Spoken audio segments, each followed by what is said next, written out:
महसूल मंत्री आणि नागपूरचे पालकमंत्री चंद्रशेखर बावनकुळे यांच्या जनता दरबारला आपण बघू शकतो प्रचंड मोठी गर्दी जी आहे ती या ठिकाणी पाहायला मिळते आहे। कोराडी येथे या परिसरातील सुरादेवी या गावातील नागरिकांना मालकी हक्काचे पट्टे वाटप आज करण्यात आलं। त्यासोबतच नागरिकांच्या ज्या काही अडचणी आहेत त्या सोडवण्यासाठी या ठिकाणी हा जनता दरबार आयोजित करण्यात आलेला आहे आणि प्रचंड मोठी गर्दी या जनता दरबारात सकाळपासून आपल्याला पाहायला मिळत आहेत। वेगवेगळे कामं घेऊन लोक या ठिकाणी आलेले आहेत।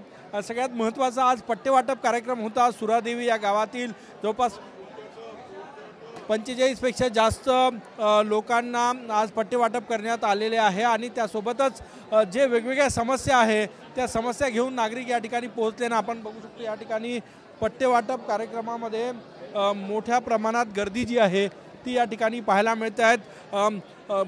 जेव्हा जेव्हा नागपूरचे पालकमंत्री या ठिकाणी कोराडी दौऱ्यासाठी असतात जनतेसाठी वेळ दिलेला असतो आणि त्यामुळेच या जनता दरबारात प्रचंड मोठी गर्दी आपल्याला पाहायला मिळते आहे। कॅमेरामॅन सचिन सयामसह गजानन उमाटे, TV9 मराठी, नागपूर।